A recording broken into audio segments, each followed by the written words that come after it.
तो हम ये क्वेश्चन को देखते हैं किस तरीके से ये क्वेश्चन सॉल्व होगा। और ये क्वेश्चन में बोला है एक्सप्लेन व्हाई, बताना है कि समझा के बताना है क्यों this number and this number are composite number. तो सबसे पहले तो कंपोजिट नंबर जान लो। जो भी कंपोजिट नंबर होता है, कंपोजिट नंबर होता है, कोई भी कंपोजिट नंबर होता है तो वो खुद के अलावा किसी और के भी टेबल में आता हो, या उसके फैक्टर खुद के अलावा और भी कोई नंबर हो, वन, और वो खुद को छोड़ के उसके अलावा और भी फैक्टर होते हैं तो उस नंबर को कंपोजिट नंबर बोलते हैं। जैसे अगर मैं बोलूं 4, तो 4 खुद के टेबल में तो आता है 4 1 जा, लेकिन 2 के भी टेबल में आता है, तो 2 फैक्टर है इसके, तो इसका मतलब क्या है, ये कंपोजिट नंबर है। 2 नहीं है, 2 किसी के टेबल में नहीं आता है, खुद के टेबल में आता है और किसी के टेबल में नहीं आता है। ठीक है, जैसे मान लो मैंने बोल दिया 7, तो 7 खुद के टेबल में आता है और किसी के टेबल में नहीं आता है, तो ये तो प्राइम नंबर हो गया। ठीक है, कंपोजिट नंबर नहीं है। कंपोजिट नंबर वो होगा जैसे उसका प्रोडक्ट फॉर्म में आ जाए। जैसे मान लो मैंने लिख दिया 12, तो 12 को मैं लिख सकता हूँ 2 इंटू 6, और भी लिख सकता हूँ 3 इंटू 4। मतलब ऐसे फॉर्म में अगर बनता हो तो वो कंपोजिट नंबर है, अदरवाइज वो कंपोजिट नंबर नहीं है। तो कह रहा है कि ये बताओ कि ये और ये कैसे कंपोजिट नंबर हो सकते हैं। समझ में आया? क्योंकि इसमें तो एडिशन दिया, मल्टीप्लीकेशन रहता तो मैं कहता कि कंपोजिट नंबर है। यहाँ तक मल्टीप्लीकेशन है और ये एडिशन है। तो मल्टीप्लीकेशन में अगर होता तो मैं कह देता, तुरंत कह देता कि आपस में ये ऑलरेडी इसके फैक्टर हैं। क्लियर? तो अब इसको मैं आपको बताता हूं कैसे। जैसे पहले लिया मैंने, पहला पॉइंट लिया 7 इंटू 11 इंटू 30 प्लस 30। अब ये बताना है कि कैसे, किस तरीके से ये कंपोजिट नंबर है।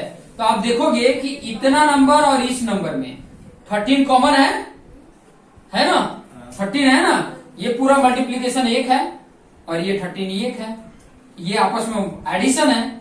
समझ में आया? जैसे मान लो इसका मल्टीप्लीकेशन निकालते तो कुछ होता और ये होता, दोनों 13 के टेबल में है, ये भी 13 के टेबल में होता है, ये भी 13 के टेबल में है, तो 13 में कॉमन कर लिया।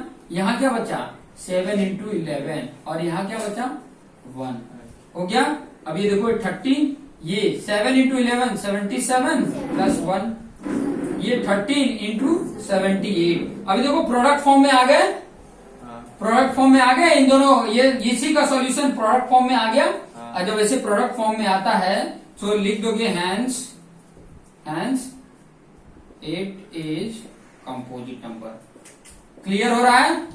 जब भी मल्टीप्लीकेशन के फॉर्म में आ जाए 1 और खुद के अलावा किसी और भी नंबर से मल्टीप्लीकेशन में आ रहा हो सोल्यूशन, तो कंपोजिट नंबर में होगा, अदरवाइज नहीं होगा। क्लियर हो रहा है? ऐसे दूसरे वाले को भी चेक कर लेंगे। दूसरा क्या है 7 into 6 into 5 into 4 into 3 into 2 into 1 plus 5। अब इन दोनों में देखोगे तो 5 कॉमन है, यहाँ क्या बचा 7 into 6 into 4 into 3 into 2 into 1 और यहाँ पे प्लस 1। क्लियर? यहाँ 5 है, 7 6 जा 42 और यहाँ 4 3 जा 12 12 2 जा 24 प्लस 1। अब ये मल्टीप्लीकेशन कर लेते हैं, या कुछ और तरीका था क्या, 4 3 जा 12 6 4 जा 24 चलेगा, कोई दिक्कत नहीं।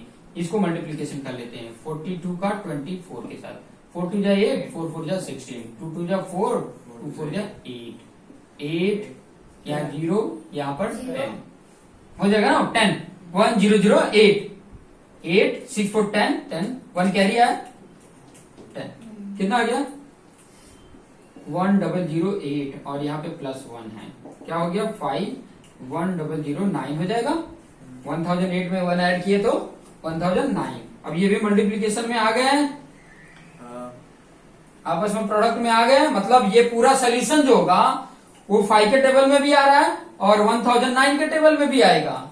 इसका पूरा सोल्यूशन कर दिए तो मान लो इन सबका मल्टीप्लीकेशन किया और ये ऐड कर दिए, कोई नंबर आएगा, तो वो नंबर इसके भी टेबल में आ रहा है और इस नंबर के भी टेबल में आ रहा है। ठीक है, तो इसलिए वो क्या है, कंपोजिट नंबर है। Hence 8 is composite number. Clear? इस तरीके से आप बता दोगे। क्लियर? तो ये हो गया सोल्यूशन क्वेश्चन नंबर 6 का। तो वीडियो को पॉज करके इसको नोट डाउन कर लें, कोई भी डाउट हो तो कमेंट बॉक्स में जरूर टाइप करें।